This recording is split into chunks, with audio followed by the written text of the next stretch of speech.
네, 안녕하세요. 오늘 주가 5원 시간이고요. 교과서 116페이지를 핍시다. 일단 우리 저번 시간에는 대기 대순환과 그리고 대기 대순환에 의해서 생기는 지상풍에 의해서 표층 해류의 흐름이 생겼고, 그 표층 해류가 대륙에 만나면서 꺾어져 가지고 표층 순환을 이루는데, 그러한 순환이 어떻게 생기는, 어떤 모양으로 생기는지, 그리고 그 순환에 의해서 어떤 현상들이 벌어지는지에 대해서 간단히 봤습니다. 자, 그럼 이번 시간에는 해수의 표층 순환이 아니라 물 깊은 곳에서 일어나는 심층 순환에 대해서 한번 봐볼 건데요. 일단 교과서 내용을 확인을 해보겠습니다. 116페이지를 보면 일단 사고력 키우기는 넘어가고 그 밑에 본론으로 들어가서 한번 볼게요. 표층의 해수는 바람의 영향으로 저위도와 고위도를 이동하면서 일정한 방향으로 순환한다. 저번 시간에 배운 내용이었고요. 그러나 바람의 영향이 미치지 않는 수온 약층의 아래에서도 해수는 움직이고 있다. 그러니까 물 밑 아래에서 우리가 배운 건 바람에 의해서 생긴 흐름이었고, 바람이 없는 물 밑 저 깊은 곳에서도 흐름이 있는데, 그러한 흐름은 어떻게 생겼는가를 알아본다는 겁니다. 자, 그래서 그러한 움직임을 알 수 있는 실험이 있는데요. 이 실험이 어떤 실험이냐면, 간단하게 설명을 하면 차가운 물이랑 그리고 염분이 높은 물 두 개를 준비를 합니다. 그런 다음에 그냥 미지근한 물, 그러니까 밀도가 일정하고 비교적 낮은 물을 수조에 담아요. 그러니까 여기 수조에다가 밀도가 비교적 낮은, 1이라고 해볼게요. 밀도가 1인 물을 수조에 담고, 온도가 낮은 물을 여기에 이렇게 붓는 겁니다. 온도가 낮거나 온도 낮은 물, 그리고 염분이 높은 물, 이 두 개를 부을 거예요. 그러면 온도가 낮고 염분이 높은 애는 밀도가 큰 애죠. 그래서 밀도가 한 1.5라고 가정을 해보겠습니다. 1.5인 물. 그러면 이 물은 우리가 전선 발생 실험 했듯이 밀도가 큰 유체가 밀도가 작은 유체 아래로 이렇게 들어가서 위치한 거를 볼 수가 있었을 거예요. 여기서도 똑같이 밀도가 큰 물이 밀도가 작은 물 아래로 들어가서 위치를 할 겁니다. 근데 지금 밀도가 큰 물의 양이 이 수조에 있는 밀도가 작은 물의 양보다 되게 적어요. 그래서 이 물에 들어가면, 원래는 물의 양이 1대1이었으면 딱 절반 해가지고 아래가 밀도 큰 애, 위에가 밀도 작은 애였죠. 근데 물의 양이 별로 없으니까 이렇게 점점 흘러가는 모습이 관찰이 될 겁니다. 이렇게 흘러가는 모습, 점점. 이런 모습을 보고, 밀도가 큰 물은 밀도가 작은 물 밑으로 가서 수평적으로 움직이겠구나 라는 거를 알 수가 있을 거고요. 똑같이 이런 실험에서 나타난 현상이 실제 상황에서도 일어날 테니까, 바닷속에서도 차갑고 염분이 큰 밀도가 큰 물이 밀도가 작은 물 아래로 가서 흐르겠구나 라는 거를 우리는 유추를 할 수가 있는 겁니다. 그래서 이 실험의 결과 및 정리에 2번을 보면, 얼음물과 소금물이 1과 같이 이동하는 까닭은 무엇인가 라고 하는데, 일단 1번은 이렇게 그리시면 돼요. 밑으로 가서 수평적으로 이동하는 모습, 밑으로 가서 수평적으로 이동하는 모습, 이렇게 화살표를 그려주시면 되겠고요. 이렇게 이동하는 까닭은 이제 밀도가 높아서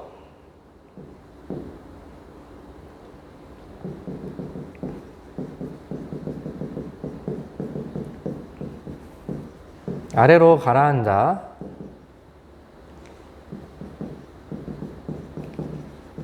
이동했다. 밀도가 높아서 아래로 가라앉으며 이동했다. 그리고 토 이야기를 보면 해양에서 이 실험의 결과와 같은 현상이 생기는 곳은 어딜지 토의해보자 라고 하는데, 결국에 밀도가 작고 염분이 높은 해양을 찾아야겠죠. 일단 온도가 낮은 그 물은 지구상에서 저위도보다는 이쪽 저위도보다는 고위도 쪽이 태양 복사 에너지를 더 약하게 받기 때문에 고위도 부근에서 수온이 작게 되고요. 여기서 수온이 작고, 그리고 염분이 높은 곳은 고압대 부분이다. 고압대는 이제 증발이 잘 되고, 그리고 강수가 적어가지고 결국에 염분이 높아지는데, 이 고압대, 특히 30도에 있는 고압대가 염분이 높긴 한데 여기서는 침강이 잘 일어나진 않아요. 그러니까 이렇게 밑으로 가는 현상이 잘 일어나진 않아요. 이제 30도 부근에도 가열대 고압대가 있기는 한데, 그래서 염분이 높아서 가라앉을 것 같지만 가라앉지는 않습니다. 왜냐하면 우리가 1학기 때 그 깊이에 따른 밀도 비교를 해가지고, 깊이에 따른 수온 비교해가지고 이렇게 혼합층, 수온약층, 심해층을 공부를 했을 텐데, 이게 이제 일반적인 저위도, 중위도에서 나타나는 그 깊이에 따른 수온 그래프였고, 고위도 쪽을 보면은 태양 복사 에너지 자체가 표층에서부터 적어가지고 전체가 심해층이 되는 경우가 있어요. 이런 경우가 침강이 일어날 수가 있습니다. 이제 맨 위에서부터 밑에까지 다 밀도가 일정해가지고 밀도가 큰 물이 들어왔을 때 침강할 수 있는 환경, 이게 고위도에서 잘 이루어져 있고요. 저위도나 중위도에서는 이 수온약층이 존재를 하기 때문에 여기서 밀도가 커져가지고 뭐 가라앉으려고 해봤자 수온약층이 가로막고 있어서 저 밑까지, 심해층까지 들어가기는 어렵고, 결국에 그런 심층순환이 일어나기는 어렵다라는 얘기입니다. 그래서 고위도에서 수온이 낮고 염분이 높은 물이 가라앉아서 이제 심층순환을 이루게 되는데, 그래서 고압대는 주로 극고압대를 얘기를 하게 되죠. 극고압대. 극에서도 고압대가 있거든요. 여기 온도가 낮아가지고 하강하는 기류가 있었잖아요. 여기서 고압대로 인해 강수가 적어지고 결국에 여기서 염분도 높고 또 온도도 낮은 물들이 많아진다. 그래서 수온이 낮은 극지방에서 잘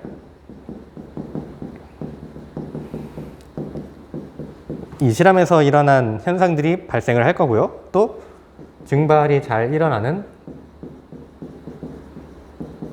이제 고위도 고압대 지역에서 이렇게 침강하는 현상들이, 밀도가 커져서 침강하는 현상들이 잘 일어난다. 그래서 해수의 심층순환에 대해서 교과서 내용을 확인을 해보면요. 해수의 표면 온도가 주변보다 매우 낮아지거나 해수가 얼면서 주변으로 빠져나온 염류에 의해 염분이 높아진 수계들은 밀도가 상대적으로 커져서 가라앉게 된다. 이거 해수의 결빙에 대해서 설명했죠. 해수의 염분 변화 요인에 주로 이제 증발 강수가 컸고, 그 다음에 강물의 유입으로 인해 염분이 낮아지기도 했고요. 그 다음에 해빙과 결빙이라고 해가지고, 해빙은 그 빙산이 녹는 거, 바닷속에 떠있는 빙하가 녹는 거고, 그리고 결빙은 빙하가 어는 건데, 얼 때 순수한 물만 언다고 했어요. 물 안에 막 이렇게 염분들이 있는데, 바닷물 안에 염분들이 있죠? 근데 바닷물이 얼 때는 이러한 염분들을 다 주변으로 토해내고 순수한 물만 언다. 그렇기 때문에 결빙이 일어나면 주변에 있는 바다에 염분이 이런 염류가 더 포함이 되는 거예요. 그러니까 수온이 낮아서 결빙이 잘 일어나는 지역은 염분이 높아지게 되는 겁니다. 수온도 낮고 염분도 높아서 결국에 더 밀도가 커져서 잘 가라앉게 되는 거죠. 그래서 그 가라앉은 해수는 표층 해류와는 달리 매우 천천히 이동을 한다고 합니다. 표층 해류가 비교적 빠르고 이 심층 해류가 굉장히 느리게 이동을 해요. 그래서 해수가 침강에서 밀도 차이에 의해 심층에서 나타나는 해수의 흐름을 심층순환이라고 부르는 거고요. 그때의 단면도는 117페이지 아래에 나와 있는 그림과 비슷하게 흐르게 됩니다. 그 117페이지 아래에 나와 있는 그림을 잘 보면 여기가 적도고요. 가운데가 양쪽으로 이제 고위도인데 여기서 밑으로 내려가 가지고 쭉 가서 여기로 올라오는 이제 심층류가 보일 거고, 그 다음에 남극, 여기가 남쪽이고 여기가 북쪽인데 북극 쪽, 그러니까 정확히 북극 쪽은 아니고 북쪽의 한 60도 지역에서 가라앉아 가지고 남극 쪽까지 이동하는 물이 하나 있고요. 또 남극에서 가라앉아 가지고 좀 얕은 곳에, 비교적 얕은 곳에서 일어나는 심층순환인 여기 중층수가 있고, 중층류, 여기 심층류가 있고, 그 다음에 굉장히 깊은 곳까지 가서 이동을 하는 저층류가 있습니다. 저층류. 교과서 나온 그림이니까 대충 그릴게요. 여러분들은 교과서 그림으로 확인을 하시면 되겠습니다. 아무튼 제가 말하고 싶은 건 심층순환이 일어나는 데는 적도 부근, 이 저위도 부근이 아니라 다 고위도에서 시작한다는 거예요. 여기 표층류라고 써있는 이 부분은 막 밑으로 가라앉아서 이동하는 그 모습이 없죠. 왜 그러냐? 여기선 밀도가 높아도 그러기가 어려운 게 아까도 얘기했지만 수온약층이 있기 때문에. 수온약층이 존재해서 이제 심층순환이 일어나기 어렵다. 그러니까 침강이 어렵기 때문에 침강이 어려서 심층순환이 일어나기 어렵다라는 겁니다. 그래서 표면부터 심층까지 다 이 심층수로 이루어질 수 있는 태양 복사 에너지가 적게 입사하는 위도 60도 이상 고위도 부근에서 이러한 심층순환이 시작된다라는 겁니다.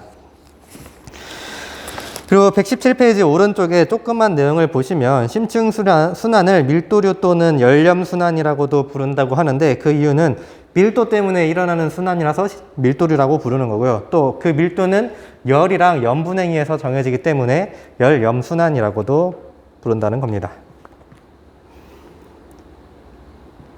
그 다음에 118페이지를 보면 이제 수온과 염분 관계를 나타낸 밀도 그래프가 있어요. 이거는 1학기 때 잘 배웠으니까 딱히 설명은 안 하겠습니다. 심층순환은 이제 수온 약층 아래에서 느리게 일어나서 직접 측정하기는 어렵다라는 내용이 나와 있고, 심층 해류를 알기 위해서는 수계의 밀도를 파악해야 되기 때문에 이 그래프 TS도를 잘 파악할 수 있어야 된다고 합니다. 그래서 파악하는 방법에 대해서 살짝 나와 있어요. A랑 D 지점은 이제 염분이 같은 지점을 이은 건데, 나타낸 건데 수온이 다르죠. 그래서 D가 A보다 수온이 낮기 때문에 D의 밀도가 더 크게 나타난 겁니다. 또 B랑 C를 비교하면 수온은 같은데 C가 염분이 더 높기 때문에 C의 밀도가 더 크게 나타나고 있고요. 그리고 제가 설명한 이 중층류, 심층류, 저층류의 흐름을 이제 글로 표현한 게 118페이지 중간에 나와 있는 내용입니다. 자, 북아메리카의 동해안을 따라 흐르는 표층의 해류는 이제 북상에서 그린란드 주변 해역에서 냉각되고 침강하여 북대서양 심층수가 형성된 후에 적도를 거쳐서 남대서양까지 이동한다. 그러니까 여기 60도 부근, 그린란드 해역 부근에서 차가워져서 침강한 이 심층류는 결국에 남반구에 저기 어디죠? 남대서양까지 이동을 하게 된다는 거고요. 그리고 밀도가 가장 큰 수계는 이제 남극 저층수인데, 수계는 물의 덩어리를 얘기하는 거고, 그 물의 덩어리 중에서도 밀도가 가장 큰 거는 남극에서 시작한 남극 저층수를 얘기를 합니다. 얘는 어떻게 생기냐면 겨울철에 남극의 외대래에서 바닷물이 얼며 생긴 차갑고 염분이 높은 해수가 침강에서 생기게 됩니다. 그 다음에 남극 저층수는 결국에 해저를 따라 가지고 저기 얘가 남극 쪽에서 시작했는데 북반구 쪽으로 쭉쭉쭉쭉 이동을 합니다. 어디까지 가냐면 북위 30도 부근까지 가요. 그리고 거기에서 남이 거기서 이제 다음, 그러니까 이 남극 저층수가 쭉 깊은 곳까지 침강해서 북위 30도, 북반구까지 이동을 하는데 그 다음 경로는 이제 연구가 덜 됐어요. 그래서 사실 어딘가로 갈 겁니다. 아무래도 순환이니까 결국에 다시 어딘가 흐름이 이어져 가지고 순환이 하나의 순환의 형태를 이룰 텐데 아직 거기까지 간다는 거는 파악을 했는데 그 다음의 경로가 파악이 안 돼서 거기까지는 뭐 교과서나 뭐 참고서나 어디 지구과학 뭐 개론서든 등등등 예측은 있지만 완벽히 설명하고 있는 그런 건 없고요. 아무튼 남극 쪽에서 북반구까지 이동을 하는구나 요 정도만 아시면 되겠습니다. 그 다음에 남위 60도 부근에서 생긴 중충수, 여기 남극에서 생긴 애가 저층류가 있고 또 중층류가 있는데 얘는 비교적 깊은 곳은 아니고 얕은 곳에서 심층순환 중에서 얕은 편에 속하고요. 그래도 깊죠. 한 1km 깊이에서 움직이는 애인데 얘도 남극 쪽에서 시작해서 저기 북반구로 이동을 합니다. 1km 중층을 타고 북반구로 이동을 한다. 그리고 수계의 분석 및 활용은 제가 1학기 때 설명을 했을 겁니다. 이 수계의 밀도, 수온이나 염분을 분석을 하면 이 수계는 어디에서 시작했겠구나, 남극 또는 북대서양 어디서 시작했구나 라는 거를 유추를 할 수가 있다는 겁니다. 그래서 해수의 심층순환에 대한 내용이 이제 119페이지에 정리해서 나오는데요. 해수의 심층순환은 표층순환에 비해서 느리지만 해양의 전체 수심에 걸쳐서 일어나므로 해수순환에 중요한 역할을 합니다. 특히 저위도의 에너지를 고위도로 꾸준히 수송해서 위도별 온도 격차를 줄여주고요. 심층순환도 결국에 똑같아요. 위도별 에너지 격차를 줄이는 역할을 합니다. 또 어떤 영향을 주느냐, 지구의 기온이 상승을 하면 이제 빙하의 융해나 강수량 증가 등으로 담수의 유입량이 증가를 해요. 그러니까 지구 온난화가 진행이 되면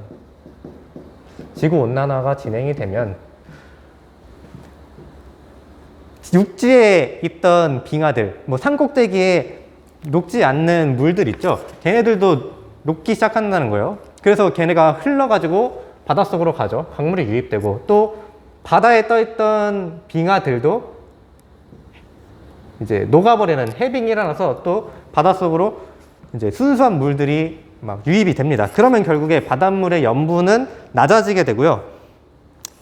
염분이 낮아지면 해수의 밀도는 똑같이 감소를 하게 되죠. 그러면 결국에 어떻게 되냐면 심층순환이 약화가 돼요. 심층순환이 약화가 됩니다. 물이 침강해야 되는데 침강이 잘 안 된다는 뜻이고, 그렇게 되면 어떻게 되냐면 이 심층순환이 있기 때문에 표층순환도 있는 거거든요. 표층에서만 이제 표층순환이 완성된 게 아니라 심층이랑 이어져 가지고 밑에서 올라오기 때문에 그 물이 다시 표층에서 흐를 수 있는 거고, 표층에서 흐를 수 있으니까 고위도로 이동한 표층물이 차가워져서 다시 심층으로 가서 또 저위도로 가는 거고, 다 연결돼 있어요. 근데 심층순환이 약해진다? 그러면 표층순환도 같이 약해진다는 겁니다. 그러면은 결국에 주변의 기후에 영향을 미치게 되고 많이 그런 자연재해 같은 게 생길 수 있다 하는 겁니다. 그래서 지구온난화를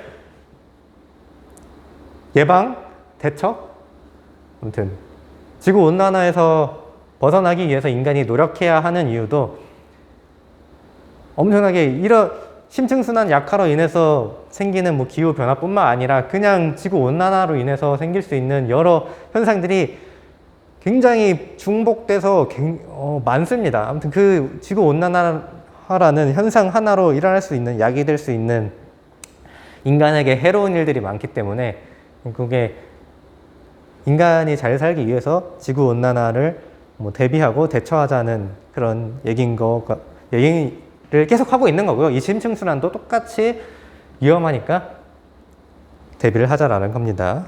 그만큼 지구온난화는 심각하고 우리가 생각해야 할 범직할 문제다. 그래서 해수의 심층순환과 기후변화에 대한 내용이 119페이지 그 중간에 한번 알아보자 하면서 나오고 있고요. 그건 한번 읽어보시고 119페이지 맨 밑에 확인하기를 보세요. 해수의 심층순환을 일으키는 요소는 무엇인가? 라고 하는데 수온과 염분에 따른 해수의 밀도 변화 때문에 심층순환이 일어나죠. 결국에 수온과 밀도, 수온과 염분이 영향이 돼서 밀도 변화로 이걸로 심층순환이 일어나는 겁니다. 119페이지 맨 밑에 1번 답인 거고. 그리고 두 번째, 해수의 심층순환이 지구 시스템에는 어떤 영향을 미치게 되는지 설명해보자 라고 하는데, 위도별 에너지의 불균형을 해소를 시켜줍니다. 2번은 위도별 에너지 불균형을 해소를 시켜준다. 시간 가는 걸 보니까 일단 오늘은 교과서 내용만 보고 끝낼 것 같아요. 그리고 다음 시간에 제가 평소 하던 것처럼 칠판에다가 오늘 배운 내용을 더 정리를 해줄 거고요. 그러니까 오늘은 좀 더 가볍게 들으면 될 것 같습니다. 그러면 하는 김에 딱 120페이지에 있는 용승과 침강까지만 설명을 할게요. 용승과 침강. 어차피 교과서 내용이니까 가볍게 보시면 되겠습니다. 다 다음 시간에 정리를 해줄게요. 원래는 칠판까지 하려 했는데 제가 곧 3학년 수업이 있어서 그냥 이미 교과서 내용 보느라 시간도 많이 지났고, 아무튼 120페이지에 있는 내용만 보고 끝내겠습니다.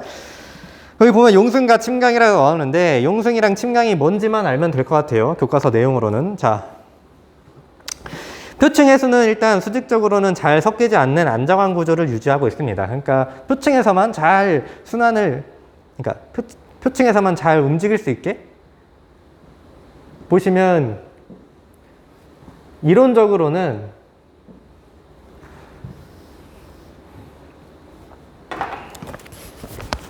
이 얘기죠.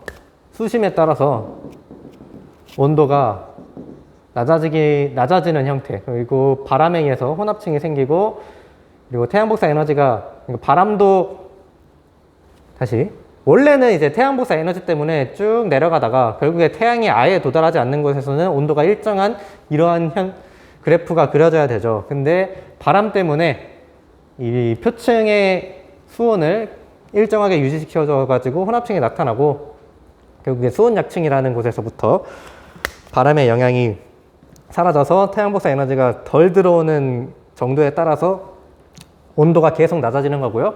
그리고 태양이 아예 도달하지 않는 곳, 심해층에서는 온도가 일정하게 유지되는 이러한 그래프를 그립니다. 그러면은 일단 이론상으로는 수직적으로 섞이기가 어려운 형태예요.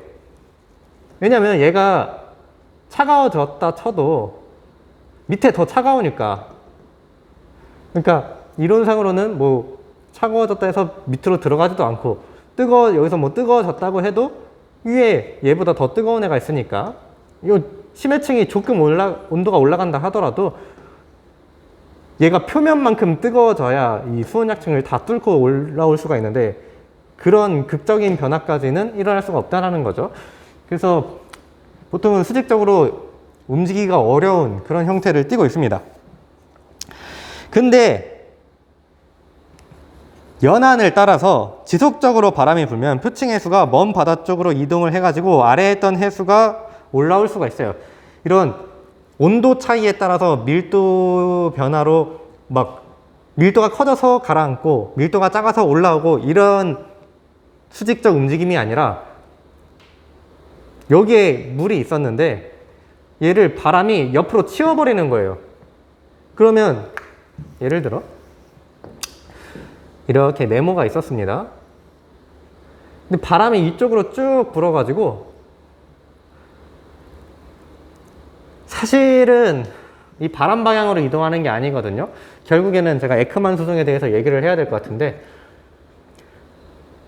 바람이 정사각형으로 그려야겠다. 이렇게 물이 있는데, 여기가 물이에요, 물. 바람이 남풍이 부는 거예요, 남풍. 남쪽에서 북쪽으로 부는 남풍이 불어요, 남풍. 그러면은 원래는 바람 방향으로 간다고 제가 얘기를 했잖아요. 물이 바람 방향으로 끌려간다고.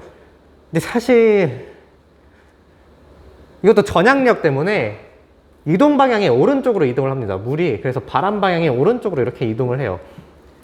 그래서 비로소 이제 동쪽으로 이동을 할 수가 있는 거죠. 근데 왜 표층 해류는 바람 방향이랑 똑같이 이동하냐고 했냐면, 간단하게만 설명을 할게요. 이제 무역풍 때문에 동에서 서로 부는 바람이 있는데, 얘 때문에 물이 결국에 북쪽으로 이동을 합니다. 그래서 북쪽이 물이 더 많아져요. 이렇게 경사가 집니다. 북쪽에 물이. 그러면 이 북쪽의 물은, 북쪽에 더 경사가 진 물은 일반적으로 수조에다가 물을 이렇게 만약에 담았다고 해봐요. 이게 말이 안 되죠. 물은 평평하게 유지되려고 하죠. 그러면 더 높은 곳에서 낮은 곳으로 물이 이동하려고 합니다. 이렇게. 여기서도 똑같이 경사가 더 높이 쌓인 물은 양쪽, 남북 쪽으로 이동을 하려고 해요. 근데 이 경사 때문에 물의 이동이 생겼을 때 또 전향력이 작용을 해가지고 결국에 이 경사 방향으로 가려고 했던 물이 전향력에 의해서 얘의 오른쪽인 이쪽 방향으로 물이 결국에 움직이는 거고, 또 북쪽으로 가던 물도 오른쪽 방향인 여기로 결국에 이동을 하는 거예요. 그러면은 무역풍 방향이랑 물의 이동 방향이 같아지는구나를 알 수 있는 거고, 또 여기서 편서풍 지대에서도 편서풍이 이렇게 서에서 동쪽으로 부는데 바람 방향이랑 같아지는구나. 결국에 바람 방향이랑 같아지는 이유가 이런 겁니다. 근데 이제 시작은 그냥 바람에 의해서 쭉 끌려가는 건 아니란 거죠. 1차적으로 바람의 오른쪽 방향으로 갔다가 여기에 쌓여 있으니까 물이 또 양쪽으로 갈라져서 흐르려고 하고, 이렇게 갈라져서 흐르다가 또 전향력 때문에 또 꺾여가지고 결국 바람 방향으로 흐른다, 이런 얘기인 거고. 근데 이거는 굉장히 시간적으로 큰 스케일에서나 가능한 얘기입니다.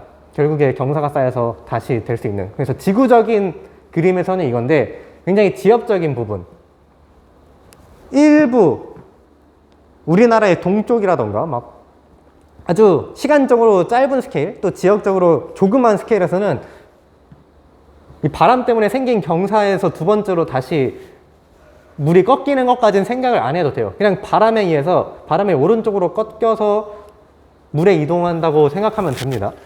그래서 이런 경우에 설명이 그러는데, 지속적으로 남풍이 분다면 이 바람의 오른쪽 방향인 동쪽으로 물이 이동을 할 거고요. 그러면 결국에 이 물의 모양은 여기가 비어지고 여기가 높아지는 이런 형태가 될 겁니다. 근데 바람이 쭉 불고 있으니까 물은 계속 이렇게 이동을 하죠. 얘가 사실 이쪽으로 내려와야 되는데, 그러기보다는 이 밑에 있던 물들이 이렇게 올라와서 여기 있는 빈 부분을 채워주는 역할을 해요. 그래서 심층에 있던 물이 올라오게 되는 이런 현상을 용승이라고 얘기를 합니다. 또 반대로 이렇게 정사각형이 있었는데, 지속적으로 북풍이 분다면 북풍의 오른쪽 방향으로 물이 이동을 할 거고, 대륙이 이렇게 있는 거예요. 이렇게 지금 우리나라의 동해를 본 겁니다. 우리나라의 동해, 우리나라의 동해, 우리나라의 동해. 우리나라 지역 그 대륙 쪽으로 물이 이동을 해요. 근데 물은 쭉 가다가 대륙에 육지에 가로막혀서 이동할 곳이 없죠. 여기에 물이 쌓이면 갈 곳이 없어요. 옆에선 계속 밀고 있고요, 이쪽으로. 그러면 어떻게 되냐? 밑으로 들어갑니다. 밑으로. 그래서 이런 걸 보고 침강이라고 얘기를 해요. 그래서 용승과 침강. 용승은 결국에 심해에 있던 물이 올라오는 현상을 말하고, 침강은 표층에서 아래로 내려가는 현상을 얘기를 합니다. 얘네들이 발생하는 이유는 이제 바람 말고도 이제 저위도에 의해서 뭐 그런 현상들이 있는데, 그거는 다음 시간에 이제 칠판을 통해서 더 알아보도록 하고, 그러면 용승이랑 침강의 정의만 딱 쓰고 끝낼게요. 용승, 해수가 위로 올라오는 형상.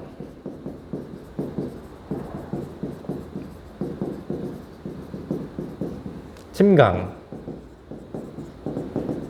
해수가 아래로 내려가는 현상. 어렵지 않죠? 저도 수업을 되게 일찍 끝내고 싶은데, 그러다 보니까 교과서를 읽는 제 말도 되게 빨라졌고, 톤도 일정해가지고 수업이 이번 시간에 좀 재미가 없었을 것 같아요. 그리고 막 약간 설명을 할 때 막 어떻게든 빨리 설명하고 싶어서 말도 꼬이고 그랬는데, 굉장히 딜레마가 있습니다. 차라리 50분 수업이었으면 좀 넉넉했을 텐데 뭐 그래도 인터넷으로 찍는다 하더라도 거의 50분 꽉 채우고 있기는 합니다만 아무튼 그래서 용승이랑 침강까지 한 거고요. 거기 내용을 보면 무역풍이 이제 표층수를 서쪽 먼 바다로 밀어내면서 뭐 용승이 활발하게 일어나서 수온이 낮게 유지되고 남태평양 서쪽의 호주 연에선 따뜻한 표층수가 쌓이게 된다라고 합니다. 그 그림은 이제 끝냈어야 되는데 여기 미국이랑 우리나라 쪽, 이제 중국 쪽, 이제 미국 쪽 이렇게 있고 여기가 태평양인데 무역풍이 이렇게 부니까 여기서는 물이 이쪽으로 딸려가서 여기서 용승이 일어나고 여기서는 무역풍이 이렇게 불어서 결국에 여기에 물이 쌓여서 여기서는 침강이 일어난다는 거예요. 물이 밑으로, 물이 위로. 그래서 용승이 일어난다는 건 밑에 차가운 물이 올라오니까 여기는 비교적 온도가 낮은 물들이 있는 거예요. 같은 위도상에 위치하지만 여기 미국 쪽 태평양의 동쪽이 온도가 낮고 용승 때문에 그리고 중국 같은 경우 중국 쪽에서 이제 중국 쪽이 아니죠. 어디야 남태평양 서쪽의 호주 연안 호주 제가 너무 위쪽을 그렸는데 죄송합니다. 정정할게요. 호주 그리고 어디죠? 페루 정정할게요. 미국 중국 말고요. 호주랑 페루로 합시다. 무역풍이 불어서 여기서는 용승 여기서는 침강 그래서 여기는 온도가 낮고 여기는 온도가 높아요. 왜 높냐면 여기서 물이 표면을 따라서 쭉 오면서 태양빛 때문에 데펴지거든요. 그런 데펴진 물이 여기에 쌓여 있으니까 여기서는 온도가 높아진 상태인 겁니다. 그러니까 온도가 높아졌다기보다는 페루 쪽에 비해서 온도가 높다. 상대적으로 페루 쪽이 호주 쪽보다 온도가 낮다. 호주 쪽이 페루 쪽보다 온도가 높다. 이렇게 보시면 될 것 같아요. 온도가 차이가 나는 이유는 여기서 용승이 일어나니까 그러면 심층에서 올라오니까 걔는 차가운 물이니까 그래서 온도가 낮다. 이 데펴졌다는 건 그냥 그래도 얘가 뜨거우니까 그걸 설명하려고 했던 말인데 사실은 뭐 주변이랑 온도가 여기는 그래도 비슷한 편이고 여기가 낮아서 그런 차이가 난다고 보시면 될 것 같아요. 여기까지만 하고 다음 시간에 더 정리하겠습니다. 또 오래 걸려서 미안하고 고생했습니다.